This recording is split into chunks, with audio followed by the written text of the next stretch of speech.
Hey everybody, I'm Jack with Future Pastimes, and in this video I'm going to be talking about 8 green alert aliens for Cosmic Encounter that started off as homebrews. And these are 8 aliens that I like and play with quite a bit, so let's dive in. We're going to start with Barbarian. Now, this was a homebrew from Alan Emmerich, and it is in the base game. So what does Barbarian do? Well, it's brutal. Offense only alien. So you have the power to loot and pillage.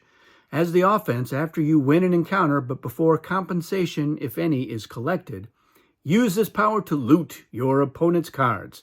Take your opponent's hand and look at it. Look at the whole hand. For each ship you have in the encounter, you may choose one card from your opponent's hand and add it to your own. Afterwards, discard the remainder of your opponent's hand. So, yeah, that's pretty harsh.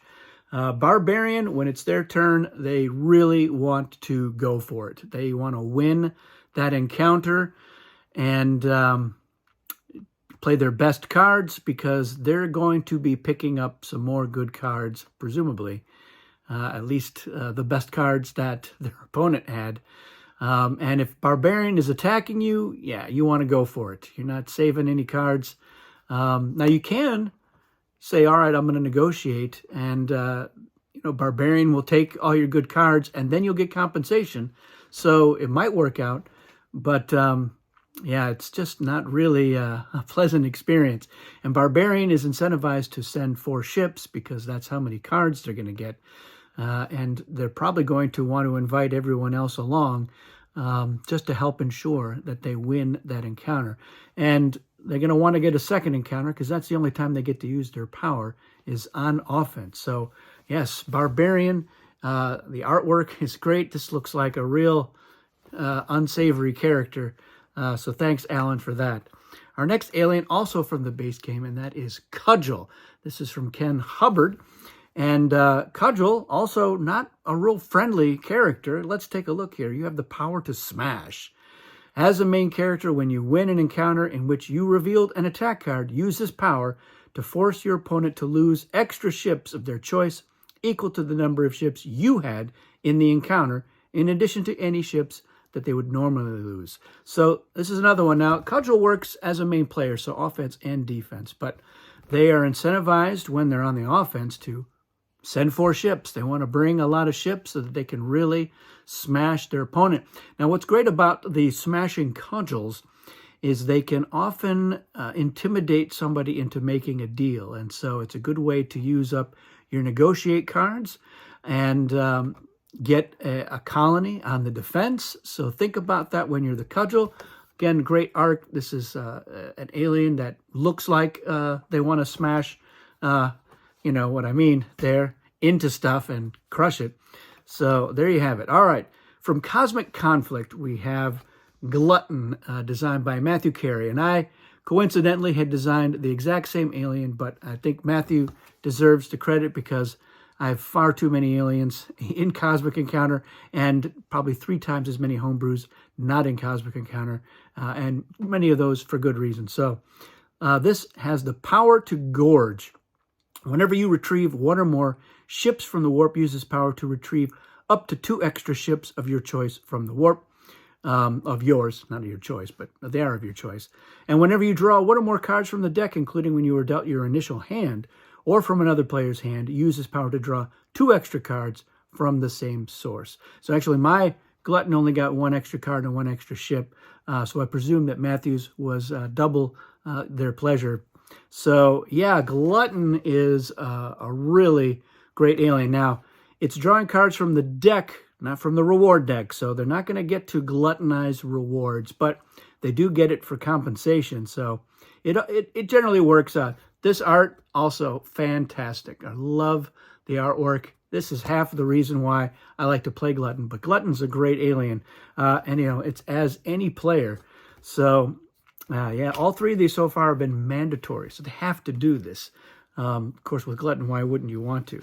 All right, from Cosmic Dominion, we have Greenhorn, and this was designed by Chris Oliveira, and you have the power of ignorance. At the start of each encounter, if you have cards in your hand, use this power to show one of your cards in your hand to another player. Then ask them a question about that card aloud. They do not have to answer the question.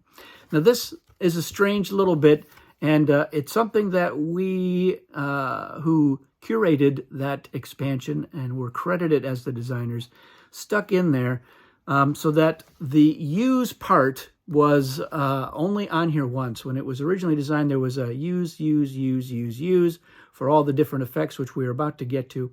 We thought it would be more interesting to just have one use, and it's a fairly innocuous, so it's really before Greenhorn is going to actually do anything that matters. This first part doesn't really matter. They're just, here, look at this card. How does this work? It's great if somebody is a Greenhorn in real life, they're new to Cosmic Encounter, they can now ask people questions, they can show them the cards and get some legitimate answers.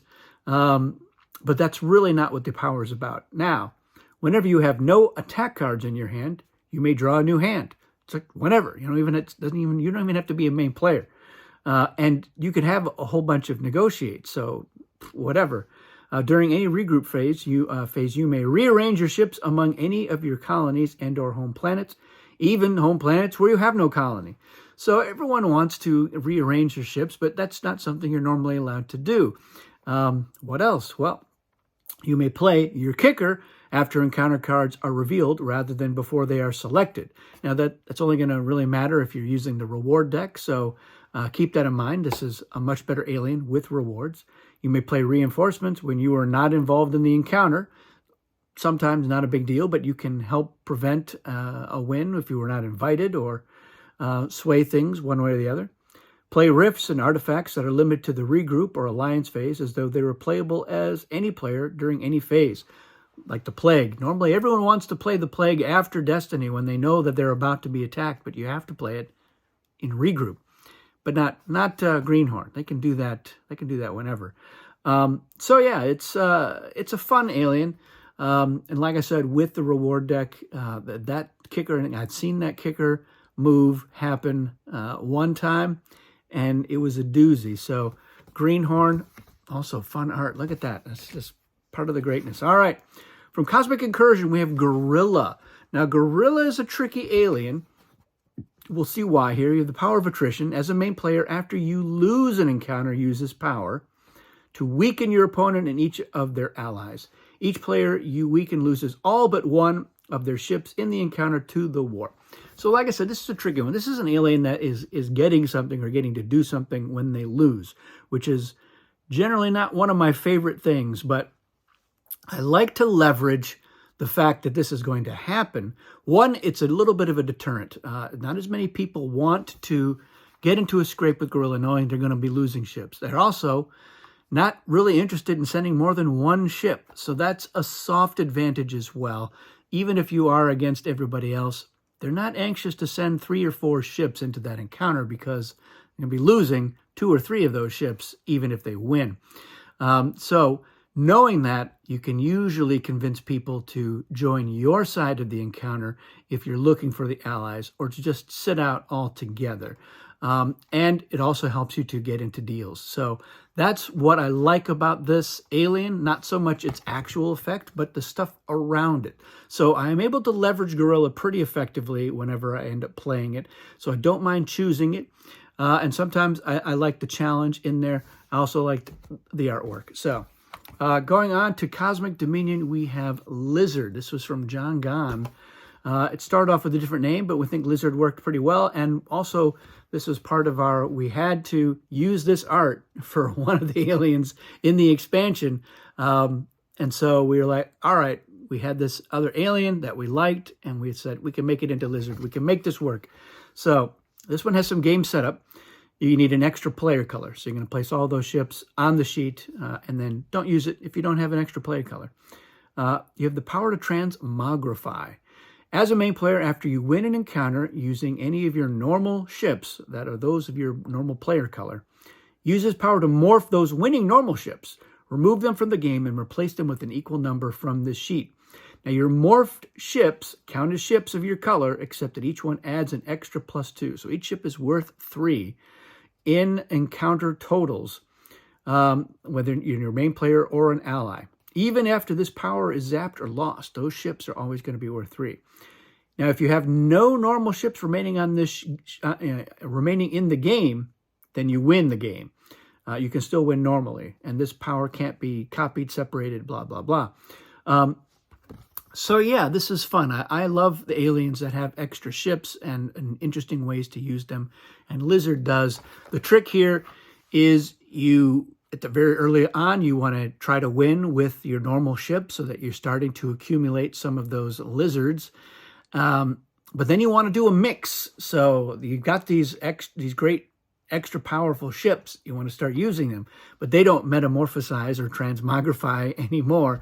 So you have to say, all right, yeah, I'm going to bring in one, maybe two of my upgraded ships, and then a couple of the regular ones, so that, boom, you can hopefully convert those into regular. So you always want to get 4 ships into the encounter, and you want 2 or 3 of them to be normals, so that you can then convert them into more powerful ships.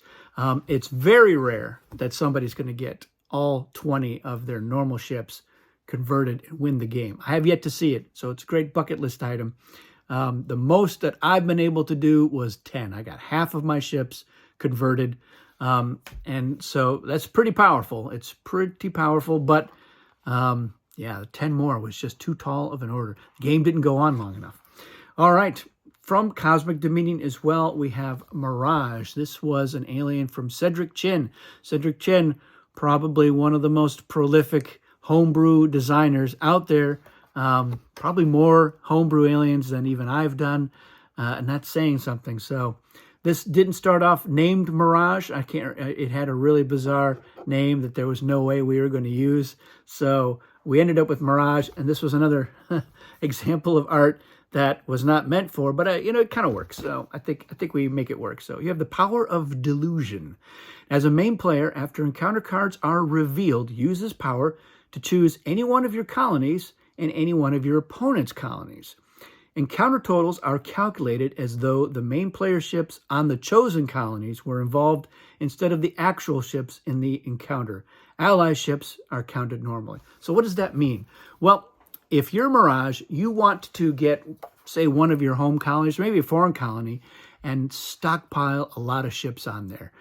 Foreign colony might be great. Just depends on what other effects are in the game. But foreign colonies are usually very safe from being attacked or targeted, especially one where you've got, say, 8 of your ships on it. Because what's going to happen is you're able to say, we're using that total. So you could say, I'm sending 1 ship into the hyperspace gate to attack you. But when we reveal the cards, it's not 1, it's going to be the 8. And likewise, if somebody else has, your opponent has a colony with maybe only 1 of their ships, even if they attack with 4 ships, they're only going to be able to count the 1. So it's not a huge spread. The 1 is as low as you can go on your opponent. And of course, your opponents, knowing you're in the game, they're going to try to keep 2 or 3 ships on all of their colonies, try to keep them as even as they can. They will not be able to maintain that for very long. So you're going to be weak at the very beginning, but you will get stronger, especially if you can get allied ships or when you are retrieving ships from the warp and keep stockpiling them on one of those other planets. And if you don't have an effect in the game, like Shadow or Ship Zap or stuff like that, then it's safe to keep your other foreign colonies at 1 ship so that you can buttress that 1 colony that you're going to keep pointing to. So this is a tricky one. I like playing it because I like the challenge. I like the challenge of trying to get to that point where you have a lot. I'd love to get 10 ships on 1 so that you've got a much bigger spread there for encounter totals. There you have it. And then also in the base game and also from Cedric Chin, we have Observer. And this is, I think, a very underrated alien. I think it's actually very effective. I'm always tempted to choose it when I'm choosing between aliens to use. So let's take a look at that one. Power to protect. So as an ally, whenever you should lose ships to the warp, use this power to instead return them to any of your colonies and keep using them. As a main player, when any of your allies would lose ships to the warp, use this power and instead allow your allies to return their ships to their colonies of their choice. So basically, when you are involved in the encounter, allies on your side are going to be safe. So if you're the ally, then you're going to be safe. And if you're the main player, it's your allies that are going to be safe. And so you know that when you get invited as an ally, send 4 ships. It's going to help you to win the encounter. Those ships are not at risk. And if you're on the defense, that's nice rewards. When you're a main player, you know that you can use your ability to entice people to come to your side, because they too can send 4 ships so that they can really ensure that they will win the encounter. So I love Observer. I love that artwork too. It's so great, so evocative. And it's just, I think it's a really powerful. So yeah, it is a little bit of a mini zombie, but it's got a little more going on. So that's what I like about it. I like how it's got a kind of a dual purpose there. You're not safe. Your ships are not safe when you're a main player. So that is not at all like zombies. So I like that, you know, you're keeping track and the status is changing depending on your involvement in the encounter. So those are 8 originally homebrew aliens. They've made it into Cosmic Encounter. I'm glad that they did. I like having all of them in my set. Let me know if any of these, which of these are your favorite of this particular type of alien. Which one do you like out of this group? Yeah, we'll do some more. We'll do a video on yellow alert homebrews and red alert homebrews as well. So keep your eyes peeled for that. And let me know what other videos you want to see. Thanks for watching, and we'll see you again soon.